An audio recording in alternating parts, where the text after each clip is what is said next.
어떤 분야가 되었든 많은 사람들은 성공하고 싶어 하죠.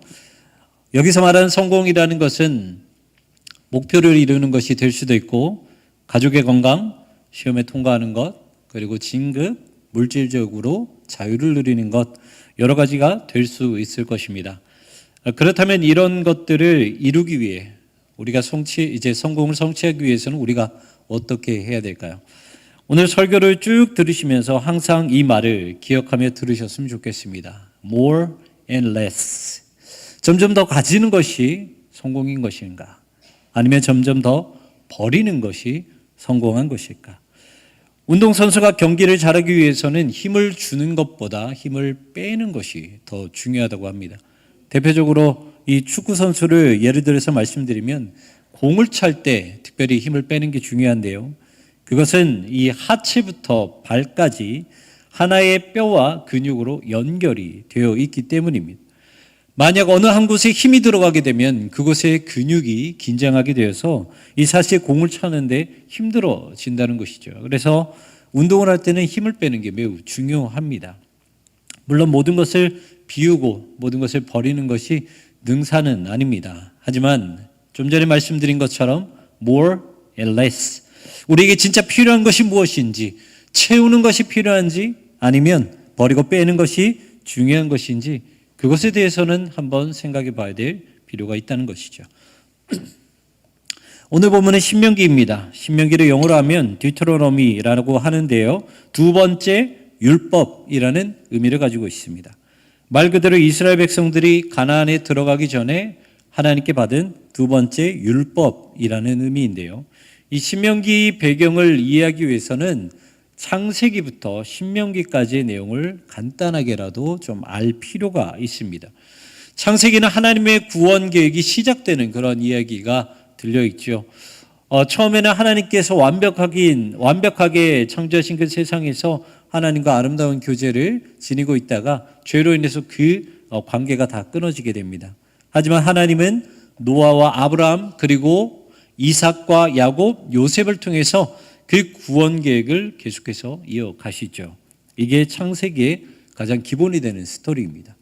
그리고 출애굽기는 400년간 노예로 살았던 이 히브리인 사람들이 하나님의 백성들로 거듭나게 되는 그러한 사건이 기록이 되어 있죠.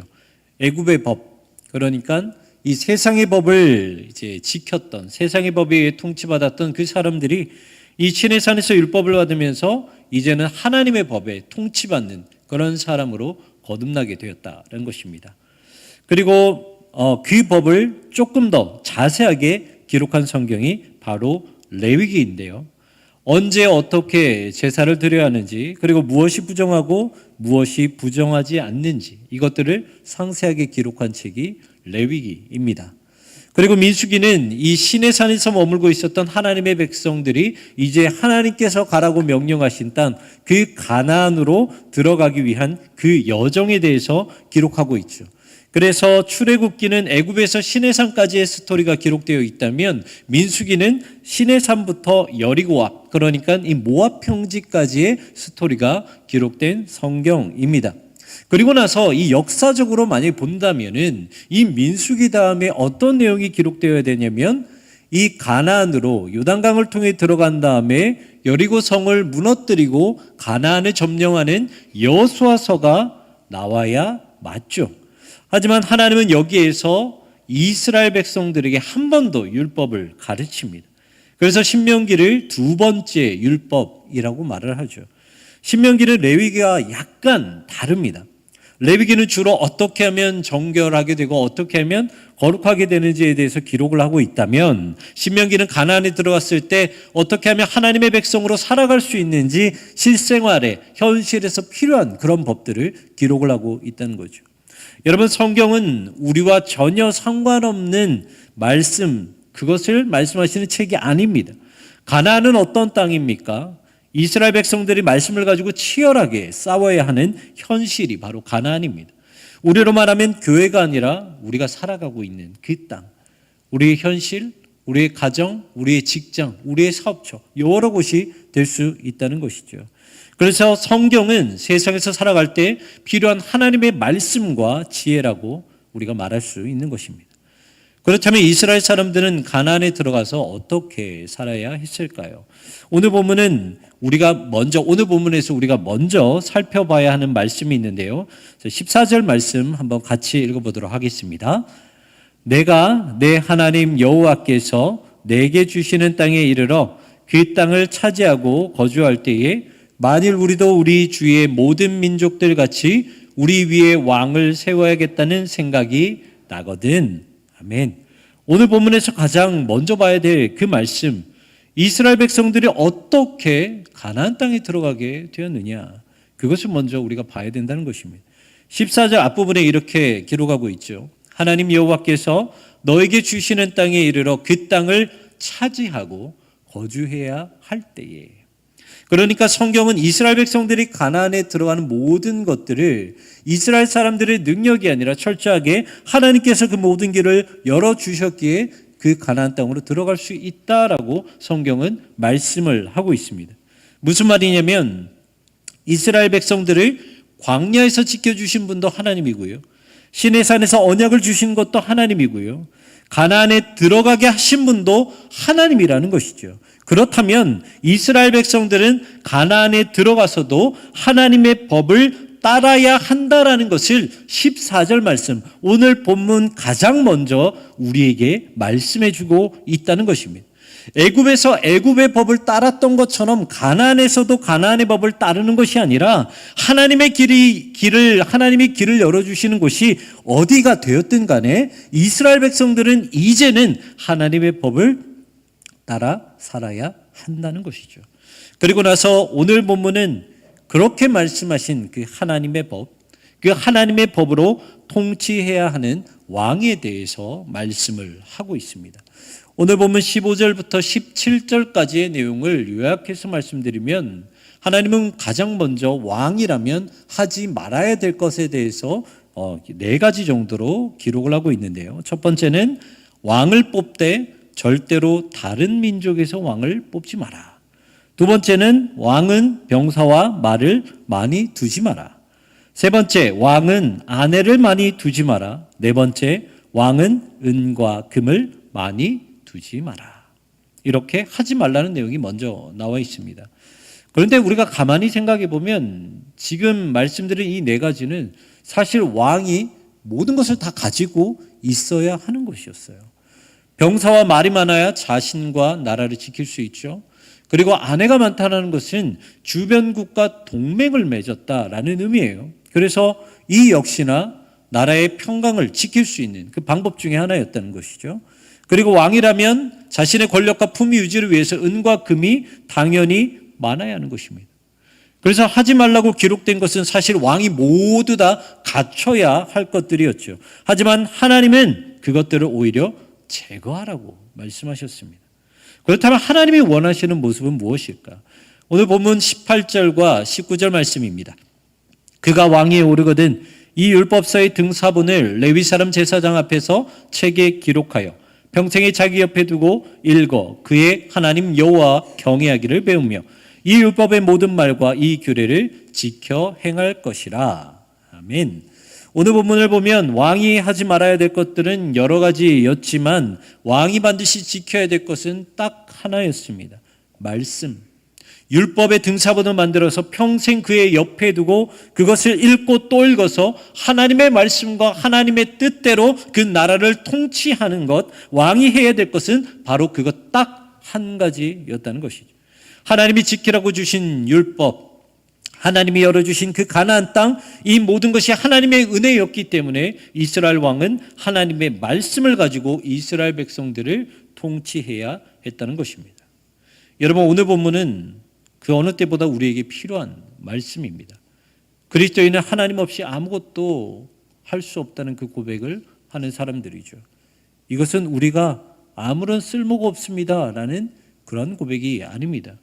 하나님이 우리의 모든 것이 되시고 그래서 우리는 하나님의 질서대로 움직이겠습니다라는 고백이 바로 그 고백이죠. 그렇다면 오늘 본문은 우리에게 무엇을 말씀해 주고 있는 것일까요? 계속해서 말씀드립니다.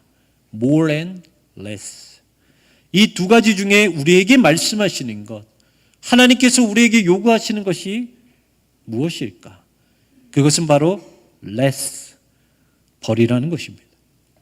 오늘 본문이 우리에게 말씀하시는 것은 본질 외의 모든 것들은 다 버리라는 것이었어요. 왕은 자신의 품위와 권력을 위해서 모든 것을 다 갖춰야 했습니다. 군사도 말도 아내들도 은과 금도 다 가지고 있어야 됐어요. 하지만 하나님 보시기에 그 모든 것들은 불필요한 것들이었어요. 하나님 보시기에 필요한 것은 단 한 가지였습니다. 바로 하나님의 말씀을 따르는 것, 복음 하나만 가지고 있다면 충분했다는 거예요. 여러분, 성경에 기록된 하나님의 말씀을 보면요, 하나님, 예수님, 성령님, 그 삼위 하나님을 보면 하나같이 더하지 않으시고 모든 것을 다 빼버리셨어요. 하나님은 이스라엘 백성들에게 무엇을 주셨습니까? 많이 주지도 않으셨어요. 10계명 딱 10개 주셨습니다. 너희는 그냥 이것만 지켜. 그리고 그 중에서 10계명 중에서 하나님에 관한 계명은 고작 4개밖에 되지 않아요. 그런데 또 예수님은 어떻게 하셨습니까? 이 10개도 많다고 생각하셨던 거예요. 그래서 이 유다 백성들, 당신의 백성들에게 몇 개를 주시냐면, 야, 그냥 2개만 지켜라고 말씀하셨어요. 그것이 무엇입니까? 하나님 사랑, 이웃 사랑. 너희 그거 많이 지킬 필요 없으니까 하나님을 사랑하고 너의 주변에 있는 많은 사람들을 사랑해라. 그 2개만 지키면 너희는 본질을 지킬 수 있는 것이다. 또 줄여주셨어요. 그런데 성령님이 우리 안에 내주하고 계시니까 또 어떻게 됐어요? 더 줄여주시는 거예요. 이제 너희는 딱 하나만 지켜라. 그게 무엇입니까? 보혜사 성령 하나님. 내가 너희에게 가르쳐준 그 응답대로만 살아라. 너희가 무엇을 하든지 간에 나에게만 물어봐라. 그러면 그 성령님이 말씀하시는 그 응답대로 그 한 가지만 가지고 살아라. 그게 복음을 지키고 그게 본질을 지키는 것이다. 하나님, 삼위 하나님은 다 줄여주셨어요. 여러분, 성경은 우리에게 더해라, 늘려라, 많이 가질수록 좋은 것이다. 단 한 번도 이렇게 말씀하신 적이 없으셨습니다. 하나님은 오히려 우리를 위해 더 줄여주셨어요. 왜 그렇습니까? 복음에만 집중하라고. 자꾸 더해서 복잡해지지 말고 모든 사람들에게 필요한 복음, 그것 하나만 붙잡고 그것 하나만 가지고 나아가기 위해 모든 것을 다 버려주셨다. 줄여주셨다는 것입니다. 그런데 보십시오. 그것을 가르치라고 세워놓은 바리새인들은 어떻게 했습니까? 율법 10개도 부족하다고 계속해서 쪼개고 계속해서 짧게 만들었어요. 늘려갔어요. 그래서 늘리다 보니까 어느새 율법이 10개밖에 없는 율법이 613개로 늘어나 버렸습니다. 365개는 하지 말라는 금지 명령이었고요. 248개는 하라는 명령으로 늘어났습니다. 여러분, 이렇게 늘어나면 오히려 복이 넘치고 더욱더 은혜로운 성도가 되어야 되잖아요. 하지만 그 결과 어떻게 되었습니까? 하나님이 주신 율법은 사람을 살리는 법이 된 것이 아니라 오히려 사람을 불편하게 만들고 정죄하게 만들고 오히려 사람을 죽게 만드는 도구가 되어버렸다는 거예요. 제가 찾아보니까요, 우리나라 코로나19를 종식 선언한 게 2023년 5월이었더라고요. 그러니까 코로나가 지난 지 이제 대략 2년밖에 되지 않았어요. 저희도 이제 교회가 확실하게 오픈된 게 이제 2년, 3년 이 정도 되었죠. 여러분, 코로나 때 교회가 어떻게 되었습니까? 현장에서 예배를 드리지 못하고 모든 사역이 다 올스톱 되어버렸어요. 하지만 이것은 단순한 멈춤이 아니었습니다. 미국 하버드 대학 경영대학원 문영미 교수님은 오늘날 소비자들은 넘쳐나는 풍요의 바닷속에서 단순함의 자유를 찾는다라고 말을 했고요. 미국의 교회 성장학자 톰 레이너는 코로나 팬데믹은 복잡한 사역 구조를 단순하게 재편할 수 있는 기회였다라고 말을 하고 있습니다. 다시 말해 코로나는 본질을 되묻는 기회였다라는 것이죠. 코로나는 어떻게 하면 예전처럼 예배와 사역을 회복시킬 수 있을까? 이것들을 생각하는 시간이 아니고요. 우리는 지금 본질을 따라 제대로 걸어가고 있는가? 그것을 확인하는 시간이었다라는 것입니다. 목회 데이터 연구소에서 이런 조사를 했습니다. 코로나 이전과 비교했을 때 출석 인원이 어떻게 변했습니까? 라고 질문했을 때 조사한 그 질문에 응답한 교회 중에서 43.4%가 감소했습니다라고 응답을 했대요. 예배는 회복했지만 다시 돌아오지 않는 성도들이 많아졌다는 것입니다. 그렇다고 성도들이 돌아오지 않는 이유가 단순히 어색해서였을까요? 그건 또 아닙니다. 한국교회 트렌드 2025라는 책에서 한국교회 출석하는 성도들을 보면 우울증이 23%, 불안이 21.9%, 중독이 7.3%, 심지어 자살 충동이 11%였다고 합니다. 여러분, 이것은 무엇을 의미합니까? 교회가 있긴 한데, 예배가 있긴 한데 뭔가 잘못 돌아가고 있다는 거예요. 성도들이 가진 아픔과 걱정들을 말씀 안에서 답을 찾을 수 있도록 도와줘야 하는 것이 교회의 역할인데 죄송하지만 그 역할을 제대로 하지 못하고 있다는 거예요. 그렇다면 한국교회 성도들이 교회에 바라는 것은 무엇일까? 제가 표를 가지고 왔는데요. 이 데이터를 보시면 올해 5월에 조사한 데이터입니다. 먼저 목회자와 성도들에게 교회가 어떤 방향으로 갔으면 좋겠냐라는 질문에 거의 대부분의 목회자 성도가 교회 행사나 사역을 줄이자고 대답을 했습니다. 그리고 두 번째로는 그렇다면 교회가 무엇에 집중했으면 좋겠냐라는 질문에 가장 많은 대답은 본질에 집중하는 것이었어요. 올해 앞에 왼쪽에 보이시죠? 올해 5월에 조사한 데이터입니다. 본질에 집중하는 것. 보시는 것처럼 말씀과 기도와 양육에 집중하는 것. 여러분, 다시 한번 말씀드립니다. More and less. 지금 우리는 본질을 위해 더해야 되는 때가 아니라 본질을 지키기 위해 빼야 한다는 것이죠. 중소기업 중에서 미래성이 밝고 영업이익이 높은 기업을 강소기업이라고 합니다. 그런데 교회도 강소교회가 있다는 거 알고 계십니까? 요즘 작은 교회가 많이 생기고 있습니다. 그리고 그 교회에 코로나 때 떠났던 성도들, 가난한 성도들이 작은 교회로 다시 모인다고 해요. 왜냐하면 그들이 원하는 복음과 교회의 모습을 거기서 찾을 수 있기 때문이죠. 그래서 그런 교회를 강소교회라고 말을 합니다. 20세기 신학자들은 성경을 토대로 교회가 반드시 갖춰야 할 5가지 사명에 대해서 이렇게 정의했습니다. 첫 번째는 캐리그마입니다. 교회는 말씀을 선포하는 곳이 되어야 된다. 두 번째는 코이노니아입니다. 교회는 성도의 교제가 있어야 하는 곳이 되어야 된다. 세 번째는 마리티리아입니다. 교회는 복음을 전하는 곳이 되어야 된다. 네 번째는 디다케입니다. 교회는 말씀을 양육하는 곳이 되어야 된다. 다섯 번째는 디아코니아입니다. 교회는 교회뿐만 아니라 사회에 봉사하는 곳이 되어야 된다. 이것이 교회의 5가지 필수적인 사명이에요. 하나님이 길을 열어주셨지만 가나안으로 들어간 이스라엘 백성들은 결국 실패하였습니다. 그 이유는 하나님뿐만 아니라 가나안 사람들의 문화와 풍습 그리고 그들이 섬겼던 가나안의 우상들을 계속해서 더했기 때문이에요. 그들은 가나안에 들어가서 하나님 외에 다른 모든 것들을 다 버려야 하는데 오히려 계속해서 더하다 보니 하나님과 멀어지는 결과를 낳아버렸다는 것이죠. 그렇다면 우리는 그리스도인으로서 세상에서 어떻게 살아가야 할까요? 이스라엘에는 한가운데 물줄기가 하나가 흐릅니다. 그 물줄기가 시작되는 것은 홀몬산 꼭대기 만년설에서 시작됩니다. 그 물은 산을 타고 흘러 내려오죠. 그리고 그 물은 모여서 갈릴리 호수를 만들어냅니다. 갈릴리 호수는 풍성한 물과 식량을 제공하면서 이스라엘의 생명수 역할을 하죠. 그리고 갈릴리 호수의 물은 다시 흘러내려가 요단강을 이루게 되고 요단강 역시 이스라엘 땅에 생명을 줍니다. 하지만 그 물들을 받기만 하는 곳이 있어요. 사진 하나 보여주시겠어요? 바로 사해입니다. 사해는 요즘에는 관광지가 됐지만 사해는 어디로도 흘러가지가 않아요.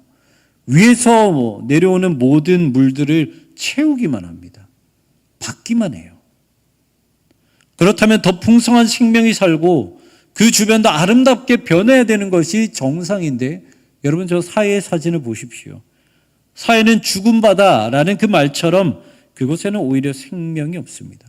그 주변은 다 광야 같은 땅이에요. 여러분 기억하십시오. More and less. 갈릴리 호수와 요단강처럼 여러분 풍요롭게 누리십시오. 하지만 우리의 삶이 풍성해지려면 채우는 것이 아니라 오히려 빼는 것이 더 중요합니다. 본질을 찾기 위해 나는 무엇을 빼야 할까? 어떻게 하면 내가 드러나는 것이 아니라 주님이 드러날 수 있을까? 그것들을 선명하게 보이기 위해 우리는 날마다 계속해서 빼야 한다는 거예요.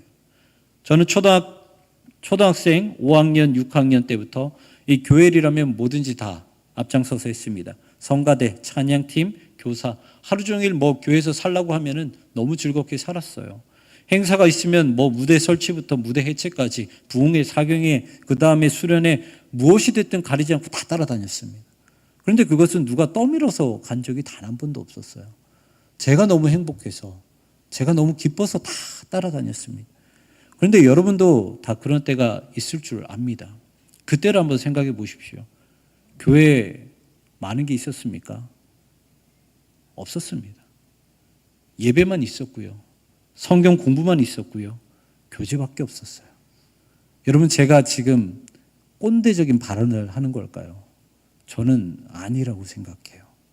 많은 사역이 아니라 예배와 말씀이라는 본질을 가장 중요하게 생각하고 여겼기 때문에 교회에 모이는 것이 행복했고 누가 시키지 않아도 스스로 참여했다는 것입니다. AI가 발전하고 과학이 발전하고 있습니다. 그렇다면 사람들은 신앙과 종교를 무시하고 과학만 믿을까요?